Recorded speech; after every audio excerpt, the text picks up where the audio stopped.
বিদ্যা বিনয় সম্পন্নে ব্রাহ্মণে গোবী হস্তিনী শুনি চৈব সপাকে চ পণ্ডিতা সমদর্শিন। শ্রীমদ্ ভগবদ গীতার পঞ্চম অধ্যায়ের শ্লোক 18 সংখ্যক শ্লোক, 18 সংখ্যক শ্লোক। যারা প্রত্যহ গীতা শুনে আসছেন, গীতার প্রতি অত্যন্ত শ্রদ্ধাশীল, গীতাকে ভালোবাসেন, গীতার মর্যাদা আমাদের জীবনে কতখানি সেটা বোঝেন, ভারতবর্ষের ইতিহাসে গীতার মূল্যায়ন সম্পর্কে অবহিত আছেন যারা, তারা নিশ্চয়ই পঞ্চম অধ্যায়ের কাঠিন্যটুকু অনুভব করবেন। জ্ঞানযোগে যে কথাগুলো বলে এসেছেন ভগবান চতুর্থ অধ্যায়ে, তারপরে সন্ন্যাস যোগে এসে সেই গোবিন্দের শ্রীমুখে আমরা যে কথাগুলো শুনছি, সাধারণের কাছে কিন্তু চট করে এগুলো পরিপালনীয় নয়, পারবে না, মানুষ চলতে পারবে না এইভাবে জীবনে, কারণ অভ্যস্ত নয় তারা। গোবিন্দ পরিষ্কার ভাষায় বলেছেন, আমি পেছন দিকে বারবার হাঁটছি কেন, সাধারণ মানুষ এগুলো বুঝতে পারবেন না। কায়েন মনসা বাচা কেবল ইন্দ্রিয়ৈরপি যোগিন কর্ম কুর্বন্তি সঙ্গম তক্তা আত্মশুদ্ধয়ে। যারা প্রকৃত কর্মযোগী অথবা কর্ম সন্ন্যাসী, তারা দেহ দিয়ে, মন দিয়ে, বুদ্ধি দিয়ে, কেবল ইন্দ্রিয় দিয়ে চলেন, সঙ্গকে সম্পূর্ণরূপে ত্যাগ করে। সঙ্গ মানে বিষয়ের সঙ্গ, সঙ্গ মানে ব্যক্তির সঙ্গ, সঙ্গ মানে পরিবেশের সঙ্গ। সঙ্গ শব্দের অর্থ ব্যাপক। যোগিন কর্ম কুর্বন্তি, যোগীগণ যারা প্রকৃত কর্মযোগী অথবা কর্ম সন্ন্যাসী, তারা কর্ম করে চলেন সর্বদা আত্মশুদ্ধির জন্য। কারণ কর্ম করতেই হবে, আমরা কেউ কিন্তু কর্ম ত্যাগ করে সংসারে থাকতে পারবো না। আমাদের কারোর পক্ষেই সংসারে কর্ম ত্যাগ করে চলা সম্ভব নয়। তাকে সামলাবো, কোন ইন্দ্রিয়টাকে সামলাবো? চোখ ছুটে গেল রূপের দিকে, কান ছুটে গেল শব্দের দিকে, জিহ্বা ছুটে গেল রসের দিকে, প্রত্যেকটা ইন্দ্রিয় তো ছুটছে বিষয়ের দিকে। অর্থাৎ তারা কর্ম করেন সঙ্গ ছেড়ে, মানে ইন্দ্রিয়গুলোর সঙ্গ ত্যাগ করে। ইন্দ্রিয় যা করছে করুক, ইন্দ্রিয়গুলো যেভাবে চলছে চলুক, আমি যেন ইন্দ্রিয়ের সঙ্গে চলবার চেষ্টা না করি, আমি যেন দূরে থাকতে পারি। আমার মধ্যে যেন কোনো ইন্দ্রিয় বিক্ষোভ সৃষ্টি করতে না পারে, ক্ষোভ সৃষ্টি করতে না পারে। বিক্ষোভ কথাটা যদি অসুবিধা হয় বুঝতে, ক্ষোভ সৃষ্টি করতে না পারে। এইভাবেই কর্মযোগী বা কর্ম সন্ন্যাসী, তিনিও যোগী। কর্মসন্ন্যাসী এবং কর্মযোগীর মধ্যে খুব একটা পার্থক্য। তারা সঙ্গ ত্যাগ করে, বিষয়ের সঙ্গ ত্যাগ করে, ইন্দ্রিয়গুলোকে বিষয়ের মধ্যে যাওয়ার সুযোগ করে দিয়ে তারা আত্মশুদ্ধির জন্য কর্ম করে যান। কর্ম তারা করে যান, কেউ কিন্তু কর্ম ত্যাগ করেন না সম্পূর্ণরূপে। কেবল বিষয়ের সঙ্গে ইন্দ্রিয়ের সংযোগ, এই সংযোগটাকে তারা উপেক্ষা করেন। ইন্দ্রিয় থাকলেই বিষয় থাকবে, বিষয় থাকলে ইন্দ্রিয় থাকবে, আর চারদিকে তো বিষয়ের হাতছানি। অর্থাৎ সেই হাতছানিকে ইন্দ্রিয়গুলো উপেক্ষা করবে কেন, বা করবে কি করে? কেন নয়, কেন কি করে করবে? অবশ্যই ইন্দ্রিয়গুলো ছুটে যাবে বিষয়ের দিকে। এক্ষেত্রে যোগী অর্থাৎ আত্মজ্ঞানী, যোগী অর্থাৎ সন্ন্যাস যোগের কর্ম সন্ন্যাসী, যোগী অর্থাৎ কর্মযোগী, তিনি সমস্ত ফলাকাঙ্ক্ষা ঈশ্বরে সমর্পণ করে চলে। তিনি কিন্তু নিশ্চুপ থাকেন, একদম নিশ্চুপ থাকেন। তার মানে নিশ্চুপ থাকেন মানে কর্মহীন থাকেন তা নয়, সমস্ত কর্মের মধ্যেই থাকেন। ইন্দ্রিয়গুলো কর্মের কাছে, কর্মের পথে ছুটে চলে, যার যা করার দরকার। কিন্তু তিনি কোনো ইন্দ্রিয়ের সঙ্গ করেন না, কোনো ইন্দ্রিয়ের কাছে কোনো আনন্দ চান না। তুমি যা করছো, চোখ দেখছো দেখো, শুনুক, জিহ্বা রসের আস্বাদন নিচ্ছে নিক, আমি সেই আস্বাদনে ডুব না দিলেই হলো। হাত যা করছে করুক, পা যা করছে করুক, চক্ষু, কর্ণ, নাসিকা, জিহ্বা, ত্বক, বাক, পানি, বায়ু, পাদ, বস্থ, সব ইন্দ্রিয়, এদের যে সঙ্গ, তাতে তিনি বিচলিত হন না। কারণ তিনি তো মনে মনে জানেন আমাকে সঙ্গ ত্যাগ করেই সংসারে চলতে হবে, যাতে বিষয়ের সঙ্গে ইন্দ্রিয়ের সংস্পর্শ হলে আমার ভেতরে কোনো ক্ষোভের সৃষ্টি না হয়, আমি যেন স্থির থাকতে পারি। এটাই হলো মারাত্মক ব্যাপার। জগতে এটা সাধারণ মানুষ বুঝতে পারবে না যে বিষয়ের মধ্যে থেকেও বিষয় শূন্য কেমন করে হওয়া যায়। ইন্দ্রিয়গুলোকে বিষয়ের মধ্যে চলতে দিয়ে কি করে নিজের সাবধানে থাকা যায়, এটা কিন্তু তারা সাধারণ মানুষ বুঝতে পারবে না। সেই জন্য যোগিনক কথাটা বললেন। পারবেন কারা? না যারা একান্ত ভাবে কর্মযোগী, কর্ম সন্ন্যাসী। কর্মের ফলাকাঙ্ক্ষা তাদের কাছে নেই, ফলের আকাঙ্ক্ষা কখনো করেনও না। ফল কিছু এলেও তার জন্য পাগলও হন না, উদ্বাস্তও হন না, দুহাত তুলে নাচেনও না, আবার মুসলেও পড়েন না। সঙ্গম তক্তা, এই ফলের সঙ্গ ত্যাগ করে চলেন আত্মশুদ্ধির জন্য। কারণ ফলের আকাঙ্ক্ষা করলেই আমার আত্মশোধন ক্রিয়াটা আর থাকবে না। আমি নিজে শুদ্ধ থাকতে পারবো না, আমি নিজে অশুদ্ধ হয়ে যাব, আমি নিজে হারিয়ে ফেলবো নিজেকে। এইরকম একটা জায়গায় তিনি বাস করেন। ভাবতে পারবেন জায়গাটা কায়েন মনসা বাচা মনসা বুদ্ধা কেবলই ইন্দ্রিয়ৈরপি যোগিনক কর্ম কুর্বন্তী সঙ্গম তক্তা আত্মশুদ্ধ। তার আগের শ্লোকে বলে এসেছেন ব্রহ্মণি আধায় কর্মাণি সঙ্গম তক্তা করতি। সমস্ত কর্ম করবার সময় এইরকম যোগী ব্রহ্মেতে সবকিছু সমর্পণ করেন। কেউ পরমাত্মাকে সমর্পণ করেন, কেউ ঈশ্বরে সমর্পণ করেন। সঙ্গম তক্তা, দুটো শ্লোকেই দেখবেন সঙ্গম তক্তা কথাটা বলা আছে। অর্থাৎ বিষয়ের সঙ্গে ইন্দ্রিয়ের সংযোগ, তজ্জনিত যে ক্ষোভ বিক্ষোভ, এগুলোকে ছেড়ে দিয়ে চলে, এগুলো নিয়ে ব্যস্ত হন না।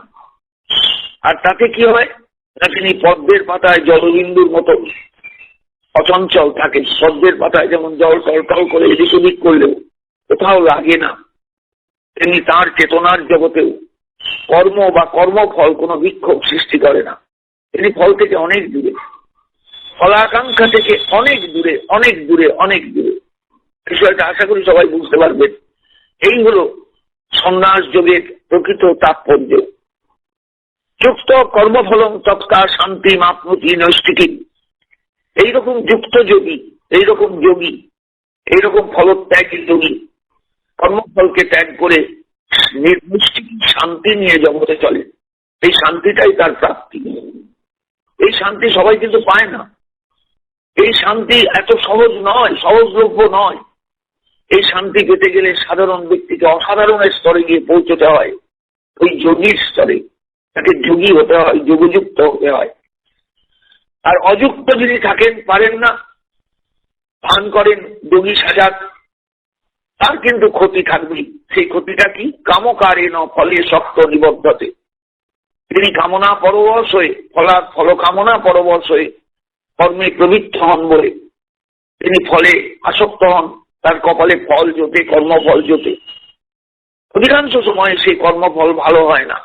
আকাঙ্ক্ষাযুক্ত কর্ম তো, ফলাকাঙ্ক্ষাযুক্ত কর্ম তো, তাদের সেই ফলাকাঙ্ক্ষা তাকে পাগল করে দেয় সংসারে।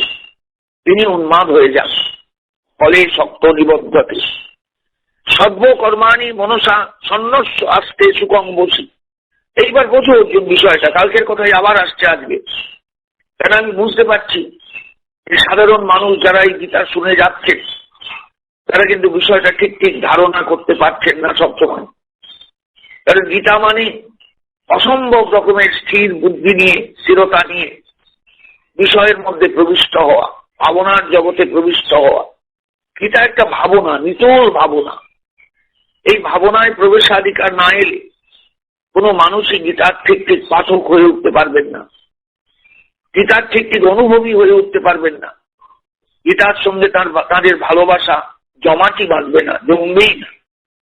গীতা অনেক দূরে থাকবেন, তারাও অনেক দূরে থাকবেন। গীতা গীতার জায়গায় থাকবেন, তারা তাদের জায়গায় থাকবেন।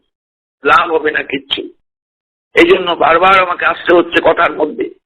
সর্বকর্মাণি মনসা সন্ন্যস্যাস্তে সুখং বসি। অর্থাৎ প্রত্যেক জীবাত্মাকে ভাবতে হবে, আমাকে এই দেহের মধ্যে আমি যেহেতু আছি, এই দেহটা আমার, আমি ভোগ করছি এই দেহটা, আমি আত্মা, জীবাত্মা।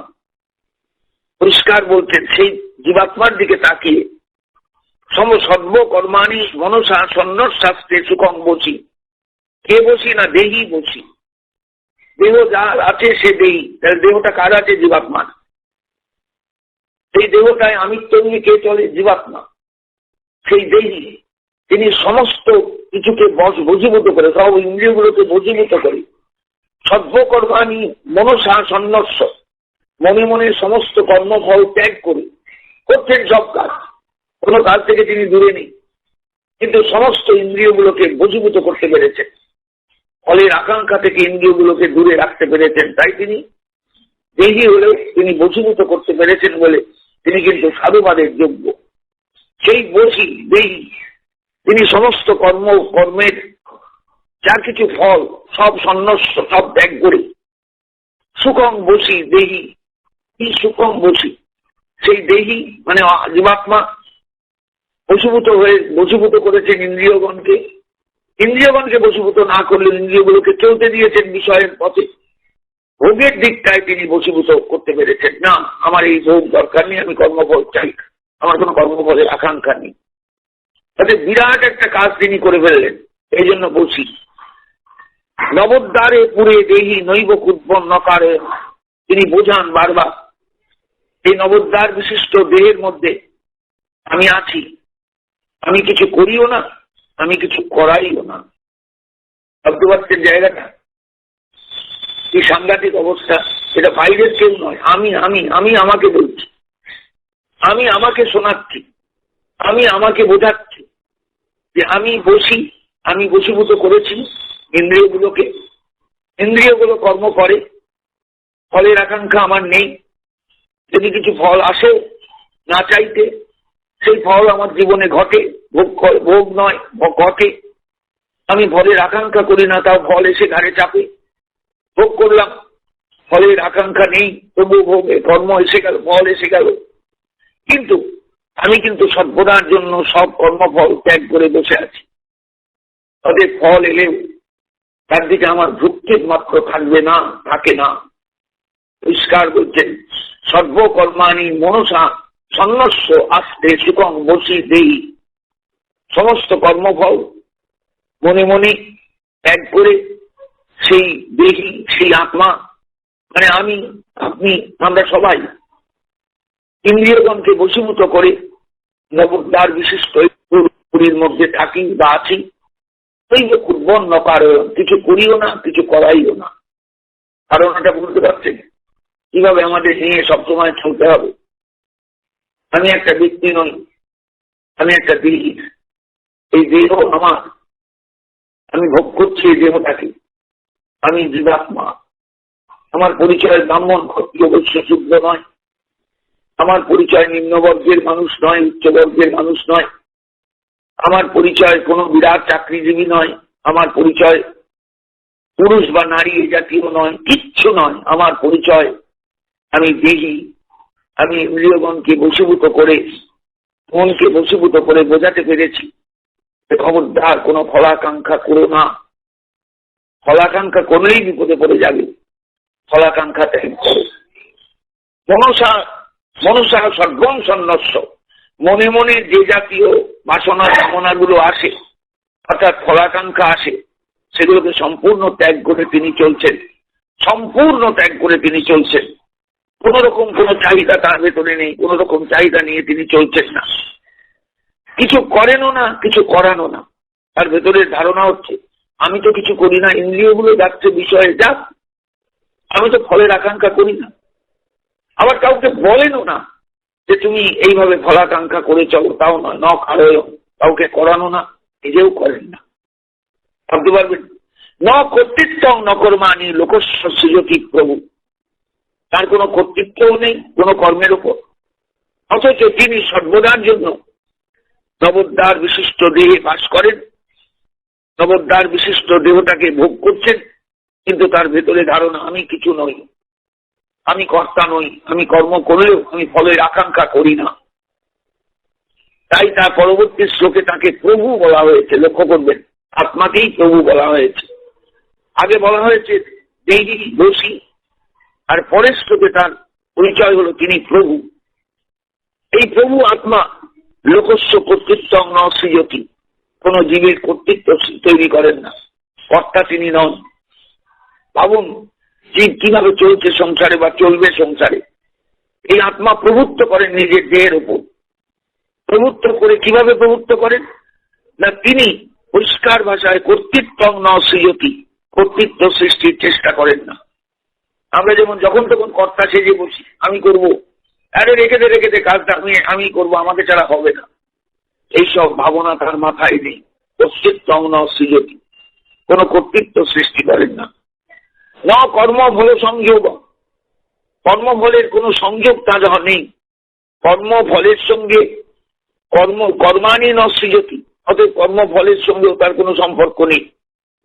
কর্মফল সংযোগ ন সৃজতি, কর্মের ফল সংযোগও তিনি সৃষ্টি করেন না। তাহলে কত ত্যাগ হয়ে গেল ভাবুন দেখি। সন্ন্যাস কথাটা আমি বারবার বলেছি আপনাদের কাছে, কাপড়ে চোপড়ে নয়, গলায় তুলসীর মালা বা রুদ্রাক্ষের মালা বা স্ফটিকের মালা দিয়ে নয়, মাথা কামিয়ে নয়, বড় গুচ্ছ শিখা রেখে নয়, আশ্রমবাসী হয়ে নয়, মঠবাসী হয়ে নয়, গুহাবাসী হয়ে নয়। এই সংসারের মধ্যে থেকে একটা মানুষ চরম সন্ন্যাস যোগে দীক্ষা নিতে পারে বা শিক্ষা গ্রহণ করতে পারে, শুধু গীতার চরণে প্রপন্ন হয়ে। বিষয়গুলো বুঝবেন প্রত্যেকে। এই জায়গাটাই খুব জটিল। এই যে বলছেন সর্বকর্মাণি মনসা সন্ন্যাস শাস্ত্রে সুখম বসি, নবোদ্ধারে পুরে দেহি নৈব কুর্বন ন কারয়, ন কর্তৃত্ব ন কর্মাণি লোকস্য সৃজতি প্রভু, ন কর্ম ফল সংযোগম সভাবস্তু প্রবর্ততে। তিনি সব সময় ধারণা নিয়ে চলবেন, আমি কে? আমি তো কেউ নই। যা কিছু জগতে হচ্ছে, ইন্দ্রিয়গুলো বিষয়ে ছুটছে, আমি ফলাকাঙ্ক্ষা শূন্য। বুঝতে পারছি, দেখতে পাচ্ছি ইন্দ্রিয়গুলো হোঁচট খেলো, কখনো বা আনন্দ পেয়ে লাফালাফি করলো, করুক, হোঁচট খেলো, খাক। আমি বুঝি এই সংসারটা চালাচ্ছেন সম্পূর্ণরূপে প্রকৃতি, স্বভাবস্তু প্রবর্ততে। এইটাই স্বভাব সৃষ্টির, এইটাই রূপ। ইন্দ্রিয়গুলো দেহের মধ্যে থেকে ছুটবে বিষয়ের দিকে, আর ইন্দ্রিয়ের অধীশ্বর রূপে আমি যে অহংকার নিয়ে চলি, তাতে আমি পাগল হয়ে যাব। কিন্তু সন্ন্যাস যুগে ভগবানের শিক্ষা, তুমি পাগলও হবে না, ছাগলও হবে না, তুমি স্থির থাকবে সর্বদা। ইন্দ্রিয়গুলোকে তুমি তো কন্ট্রোল করতে পারছো না, তোমাদের বিষয়ের মধ্যে যেতেই হবে। সংসারী জীবকে বিষয় ঘাঁটতেই হবে, সংসারী জীবকে বিষয় সামলাতেই হবে।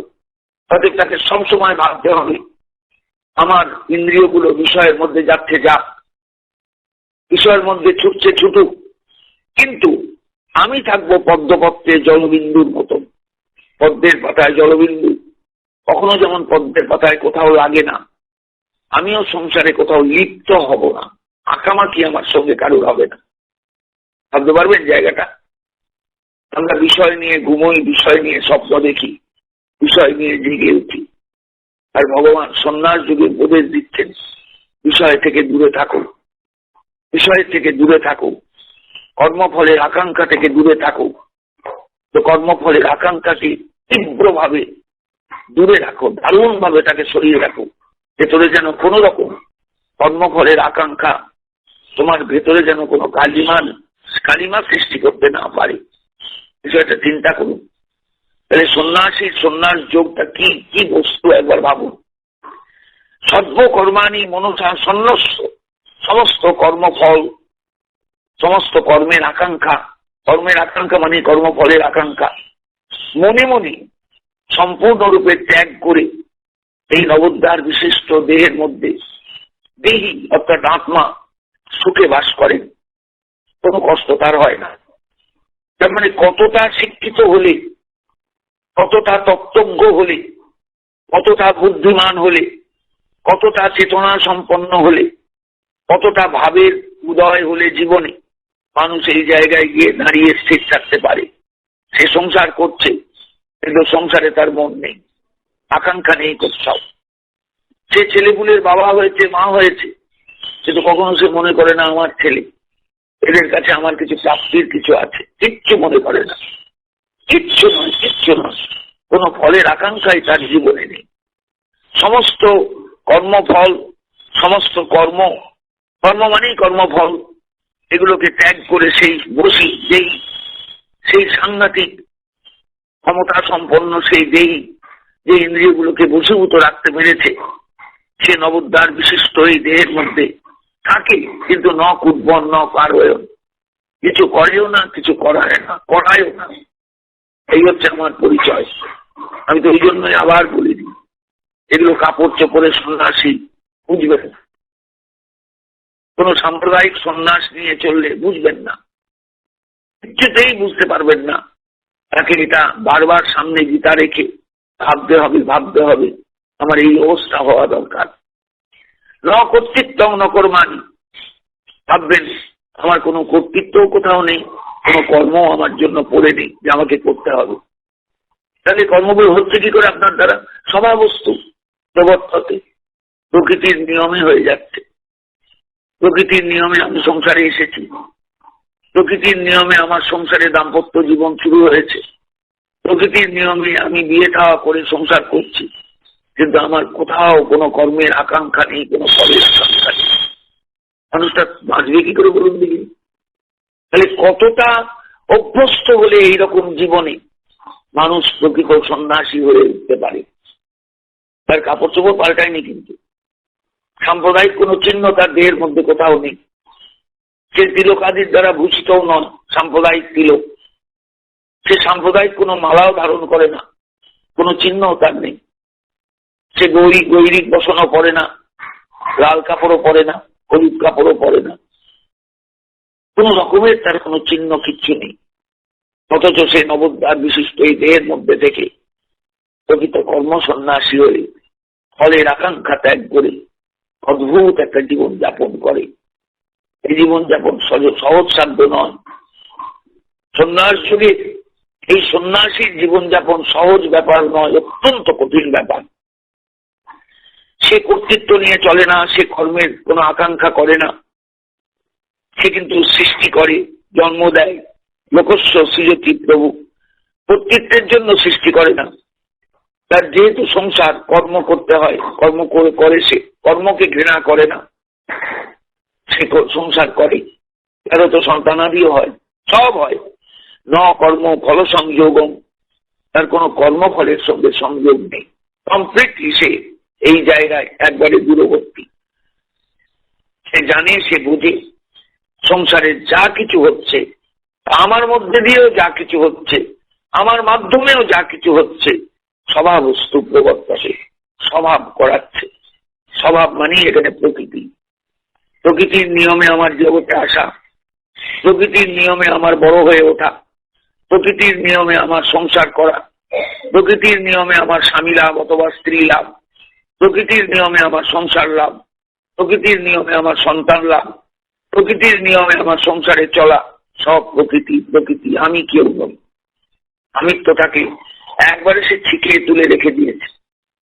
এইরকম মানুষ জগতে মিলবে কোথাও? ভাবুন দিকে একবার। কোন মানুষকে সত্যিকারের গীতা বোঝেন, গীতার ভাষার গভীরে ঢুকতে পারেন? ঢোকেন কেউ? যদি কেউ ঢোকেন, তিনি কিন্তু আর লোকালয়ে আসতে পারবেন না, লোকালয়ে থাকবেন। তিনি গীতার প্রবচন আমার মতন দিতে যাবেন। তিনি গীতার প্রবচন নিজের মধ্যে রেখে নিজের ভাবনার মধ্যে ডুবে যাবেন, চিরকালের মতো হারিয়ে যাবেন। তাদের পায়ের ধুলো একটু আমাদের সকলের দরকার। এইরকম মানুষের, এই সন্ন্যাস যোগী, এই কর্ম সন্ন্যাসী, স্বভাবস্তু প্রবর্ততে না দত্তে কস্যচিৎ পাপং ন চৈব সুকৃতং বিভু। তিনি ভাববেন যে আমি যেভাবে চলি এতে আমার পাপও হবে না। ন আদত্তে মানে গ্রহণ করেন না, কোনো পাপও গ্রহণ করেন না, কোনো পুণ্য ফলও তার জন্য জমা থাকে না। তিনি কিছুর সঙ্গে নেই, সবকিছুর মধ্যে থেকেও কিছুর সঙ্গে নেই, তিনি তার যোগাযোগ। একবার বুঝতে পারেন, আমি জানি না আপনারা বুঝতে পারছেন কিনা বিষয়টা। ন আদত্তে কস্যচিৎ, ন আদত্তে কস্যচিৎ পাপং, তিনি কোনো পাপের ভাগী হন না। ন চৈব সুকৃতং বিভু, সেই বিভু আত্মা। আত্মা তো বিভু হবে, আত্মা তো ব্যাপক। অনন্ত জীবের মধ্যে এই আত্মা রয়েছেন, যিনি আমার মধ্যে আছেন। তিনি তো অনন্ত জীবের মধ্যে আছেন। আছো অনলে অনিলে চির নবনীলে, ভূধরে শরীরে গহনে, আছো বিটপি লতায় জলদের গায়ে, শশী তারকায় তপনে। সর্বত্র তো তিনি আছেন। তাই বিভু, বিভু মানে বিরাট। নাদত্তে কস্যচিৎ পাপম, এইরকম আত্মা, এইরকম জীব কোন পাপের ভাগী হন না, কোন সুকৃতি পুণ্যের ভাগী হন না। তাহলে এই যে জায়গাটা তৈরি হয় না কেন? যদি অর্জুন প্রশ্ন করতেন, রবীন্দ্র কি উত্তর দেবেন? দিয়ে দিয়েছেন উত্তর, অজ্ঞানী নাবৃতম জ্ঞানম তেন মুচ্ছন্তি যন্তব। কেন অর্জুন, মানুষ বুঝে না, তুমিও বুঝতে পারো। আমার সঙ্গে ওঠা বসা করেছো বহুদিন, আমাকে তুমি বন্ধুর মতো, দাদা হলেও বন্ধুর মতো মিশেছো আমার সঙ্গে, আমিও তোমার সঙ্গে মিশেছি, কিন্তু কোনোদিন আমার দিকে তাকিয়ে আমার এই ধ্যান ধারণা যা আজকে তোমাকে গীতার মাধ্যমে বলছি, প্রকাশ করছি, কোনোদিন বুঝতে পেরেছো কি? কোনোদিন জানতে পেরেছো কি? কোনোদিন ভাবতে পেরেছো কি? না না না। কেন পারোনি? অজ্ঞানে আবৃতম জ্ঞান, তোমার জ্ঞান অজ্ঞানের দ্বারা আবৃত ছিল বলে। এটা শুধু তোমার ক্ষেত্রে হয়েছে তাই নয়, এটা জগতের 99.9, 99.9, এই সকলের মধ্যে 99 মানে 99 সঙ্গে দশমিক যুক্ত হয়ে 9 দিয়ে একটা সংখ্যা মনে মনে কল্পনা করুক, মানে সবাই প্রায় সবাই এই বোধহীন জগতে বিরাজ করে, বুদ্ধিহীন জগতে বিরাজ করে, চেতনাহীন জগতে বিরাজ করে, কারণ তারা অজ্ঞান। অজ্ঞানী নাবৃতম জ্ঞান, প্রত্যেকের জ্ঞান অজ্ঞানের দ্বারা আবৃত। কেন বুঝছন্তি যন্তব। অর্জুন, তুমি শুধু মোহগ্রস্ত হয়েছে তাই নয়, এই যুদ্ধক্ষেত্রে যারা এসেছে তারা সবাই মোহগ্রস্ত হয়ে এসেছে। কে কি পাবে এই যুদ্ধে? কিচ্ছু পাবে না, শুধু মৃত্যু লাভ করবে, ধ্বংস হবে তাদের। কোনদিন আর তারা ঘরে ফিরবে না, বাড়িতে ফিরবে না। সুদূর মধ্যদেশ থেকে যে এসেছে, সুদূর কেরল থেকে যে এসেছে, সুদূর সেই আফগানিস্তান গান্ধার দেশ থেকে যে এসেছে, এরা কেউ কিন্তু আর কোনোদিন ফিরে যাবে না। গীতায় বলবেন, এর পরে দেখবেন, ময়ই বেতে নিহতা পূর্বমেব। অর্জুন, আমি এদের আগেই মেরে রেখে দিয়েছি, নিমিত্ত মাত্র ভবসব্যসাচী। সে কথা বলবার এখনো সময় আসেনি। অর্জুন, বুঝতে শিখুন আগে, এখনো চলতেই শেখেননি, হাঁটতে শিখুন আগে, তারপরে তো বলবেন ভগবান এক এক করে। এমন একবার জায়গাটা পরিষ্কার বলছেন, অজ্ঞানী নাবৃতম জ্ঞানম তেন মুচ্ছন্তি যন্তব। জগতের সব প্রাণী হল জন্তু, অজ্ঞানের দ্বারা তাদের জ্ঞান আবৃত থাকে, তা তারা বুঝতে পারে না আমার ডিউটিটা কোথায়, আমার কর্তব্যটা কি। আর এই জ্ঞান যদি কোনোদিন তার জীবনে আসে, কপালে জোটে, জ্ঞানে নতু তৎ অজ্ঞানম নাশিত মাত্মন। এই জ্ঞানের দ্বারা, এই আবির্ভূত জ্ঞানের দ্বারা সূর্যের মতো অন্ধকার চলে যায়, সূর্য উঠলে মেঘ যেমন কেটে যায় সূর্যের আলোর জ্যোতি, আলোর গুহায়, তেমনি এই জ্ঞান যেদিন তার ভেতরে আসে যে আমি বিভু হলেও আমি কর্মফলের আকাঙ্ক্ষা করে আমি বড় ক্ষুদ্র হয়ে গিয়েছি, কিচ্ছু নয়, কোনো আকাঙ্ক্ষাই আমার নেই, আমি কিচ্ছু করি না, আমি কিচ্ছু করি না, কিচ্ছু করাই না, যা কিছু করেন, যা কিছু করান সব প্রকৃতি করান। এই প্রকৃতি মূল, এই মূলাপ প্রকৃতিকে চিনতে হয়, এই মূলাপ প্রকৃতিকে বুঝতে হয়, এই মূলাপ প্রকৃতিকে ভাবতে হয়। সেখানে নিজের কর্তৃত্ব কিচ্ছু থাকে না, অহংকার থাকে না, সব হারিয়ে যায়। তুমি অহংবোধে এখন উদ্দীপ্ত হয়ে বলছো আমি যুদ্ধ করবো, আমি যুদ্ধ করব না। আমিটাকে ব্র্যাকেটের মধ্যে আনুন, আমি আমি আমি অহংকার। তাহলে আশা করি প্রত্যেকে অনুভব করতে পেরেছেন বা অনুভব করতে পারলেন যে জায়গাটার জটিলতাটা কেমন। এই জায়গার জটিলতাটা যদি না যায়, আমরা কিন্তু গীতার ভেতরে গভীরে ঢুকতে পারবো না। অর্জুন সামনে শুনছেন, অর্জুন বাক্যহারা, কথা বলতে পারছেন না, গোবিন্দ কিন্তু বলে যাচ্ছেন, তুমি অনুভব করতে পেরেছো কি? জ্ঞানী নতু তদ অজ্ঞানম যেসাং নাশিত মাত্মন। জ্ঞানের আবির্ভাবে, জ্ঞানের প্রকাশে এই অজ্ঞান যতক্ষণ দূরীভূত না হবে ততক্ষণ জ্ঞান ও সূর্যের প্রকাশ হবে না। আর যেদিন এই অজ্ঞান চলে যাবে, যে মুহূর্তে এই অজ্ঞান চলে যাবে, আদিত্যবৎ জ্ঞান, আদিত্যের মতন জ্যোতির্ময় যে জ্ঞান তিনি প্রকাশিত হবেন। তদ্বুদ্ধয় সদাত্মান তন্নিষ্ঠাস্তব পরায়ণা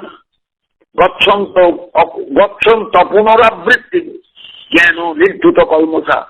তখন তুমি জ্ঞান নির্ধুত কলমসা হয়ে দাঁড়াতে পারবে। জ্ঞানাগ্নির উদয়ে, জ্ঞান সূর্যের উদয়ে মানুষ নির্ধুত কলমস হয়, পাপহীন হয়। কোন রকম পাপবোধ কিচ্ছু তার মধ্যে থাকে না। আমি অন্যায় করতে যাচ্ছি, আমি অপরাধ করতে যাচ্ছি, আমি পাপ করতে যাচ্ছি, না না না। এই জ্ঞান সূর্যের অভাব তোমার মধ্যে ঘটেছে অর্জুন। এই জন্যই তোমার এই পাপবোধ। পুণ্যের জন্য হাহাকার। পাপ পুণ্য দুটোকেই সরিয়ে রাখো। কোন দুটোর একটাকেও তুমি মনে মনে স্থান দিও না, কিচ্ছু স্থান দিও না। উপলব্ধি করো যে তোমার মধ্যে অজ্ঞান এখনো আছে, অজ্ঞানের এখনো প্রভাব রয়েছে। সেই প্রভাবটা যতক্ষণ না দূরীভূত হবে তুমি জ্ঞানের স্পর্শ লাভ করতে পারবে না, জ্ঞানের আবির্ভাব তোমার মধ্যে হবে না। তার জন্য কি করতে হবে? তদ্বুদ্ধয়, বুদ্ধিটা তার কাছে সমর্পণ করতে হবে। তুমি তো কৃপা করো, আমি তো বুঝতে পারি। সদাত্মান, সমস্ত তোমার সত্তাটাকে তার কাছে আশ্রয় নাও, তার কাছে চরণে আশ্রয় নাও। সত্তা নিয়ে আমি বলে কিছু নেই, আমি তো ছেড়ে দাও। সদাত্মান, তিনি আমার আত্মা, তিনি আমার সর্বস্ব, এই ভাব নিয়ে চলো। তন্নিষ্ঠা, তাতেই নিশ্চিত হও, তাতেই তুমি একান্ত ভাবে সমর্পিত হও। তৎপরায়ণা, তাকেই পরায়ণ হও, তাকেই আশ্রয় রূপে জানো, তাকেই একমাত্র গতি রূপে চিন্তা করো। যিনি তোমার মধ্যে আছেন, জীবাত্মার পাশে বসে, তিনিও কিন্তু সেই অসাধারণ তত্ত্ব, সেই বিভু তত্ত্ব। চিরদিন তোমার সঙ্গী তিনি, চিরদিন তোমার বন্ধু তিনি, চিরদিন তোমার আশ্রয়দাতা তিনি, চিরদিন তোমার প্রশ্নের উত্তরদাতা তিনি আছেন তোমার পাশে। তুমি তাকে ভাবো। আর মনে রেখো, এই ভাবনা নিয়ে চলতে পারলে তুমি জগৎ থেকে বিদায় নিয়ে কোনোদিন আর জগতে আসতে হবে না, তোমাকে জন্মলাভ করতে হবে না। কেন না? এই জ্ঞান তোমাকে নির্ধুত কলমস করে তুলবে। জ্ঞান ও নির্ধুত কলমসা। যদি তোমার মনে হয় তোমার কোনো পাপ হয়েছে, সেই পাপ দূরীভূত হয়ে যাবে এই চেতনার আবির্ভাবে, এই চৈতন্যের আবির্ভাবে। মনে রেখো, যারা জগতের সমদর্শী তারা সব ক্ষেত্রে এক এক এক। বিদ্যা বিনয় সম্পন্ন ব্রাহ্মণকেও যে চোখে দেখেন, গরুকেও সেই চোখে দেখেন, হাতিকেও সেই চোখে দেখেন, কুকুরকেও সেই চোখে দেখেন, একটা চন্ডালকেও সেই চোখে দেখেন। চন্ডাল দেখে তিনি চিঠি আমি চন্ডালের ছায়া মারালাম, এটা করেন না। কারণ তিনি জানেন সর্বং কল্লিদম ব্রহ্ম, তিনি জানেন আত্মা সর্বত্র বিরাজমান, তিনি জানেন বিভু তত্ত্ব সর্বত্র আছেন। ব্রাহ্মণে আছেন, গরুতে আছেন, চন্ডালে আছেন, কুকুরে আছেন, হাতির মধ্যেও আছেন, সর্বত্র আছেন। এই সর্বত্র যে আত্মার স্থিতি, সর্বত্র যে আত্মার ব্যক্তি, সর্বত্র যে আত্মার বিহার বা বিহরণ, ঘুরে বেড়ানো, তিনি আছেন সর্বত্র, গতিশীল বিভু তত্ত্ব। এই বিভু তত্ত্বের অনুভব তোমার জীবনে গভীর ভাবে প্রয়োজন।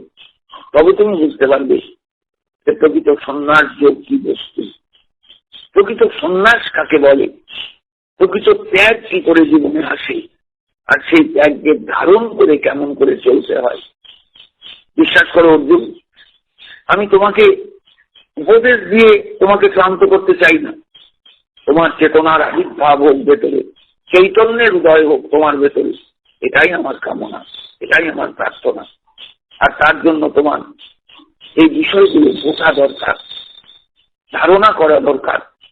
তোমার চেতনার মধ্যে এই বিষয়গুলো স্থান দরকার, জায়গা দরকার। চেষ্টা করো অর্জুন, গভীরভাবে চেষ্টা করো। সন্ন্যাস যোগ, কর্মসন্ন্যাস, কর্মযোগ। তুমি কর্মযোগী এবং কর্মসন্ন্যাসী হয়ে সংসার করো, যুদ্ধ করো, তাতেই তুমি মঙ্গল লাভ করবে। এটা আমার স্থির বিশ্বাস। আমি তোমাকে সেই বিশ্বাসের কথাটাই জানালাম, আমার অনুভূতির কথাটা জানালাম। তুমি কৃতার্থ হও। আজ এই পর্যন্ত রাখলাম। আগামীকালের পর থেকে আবার আমাদের যাত্রা শুরু হবে। সবাই ভালো থাকবেন গীতার করুণায়, সবাই ভালো থাকবেন গীতার একান্ত প্রসন্ন দৃষ্টিপাতে, সবাই ভালো থাকবেন গীতার চরণে প্রপন্ন হয়ে। জয় নিতাই, জয় গৌরহরি, জয় শ্রীমদ্ ভগবদ্ গীতা। একটা কথা বলে রাখি সবাইকে, এই চ্যানেলেই আপনারা আমার আর একটা গ্রন্থের ব্যাখ্যা পাবেন, বা শুরু হয়ে গেছে সেটা, প্রায় আটটা বোধহয় হয়ে গেল। বিল্বমঙ্গল ঠাকুরের কৃষ্ণ কর্ণামৃতম গ্রন্থ। মহাপ্রভু এই গ্রন্থটিকে এনেছিলেন দক্ষিণ ভারত থেকে। এই গ্রন্থটি হল গৌড়ীয় বৈষ্ণব জগতের প্রাণস্বরূপ গ্রন্থ। এই গ্রন্থটির আলোচনা, এই গ্রন্থটির আস্বাদন আমাদের সকলের কিন্তু দরকার, প্রয়োজন। বিল্বমঙ্গল বহু যুগের আগের কবি, বহু যুগ 700-800 বছর তো হবে, আস্তে আস্তে বলা যাবে।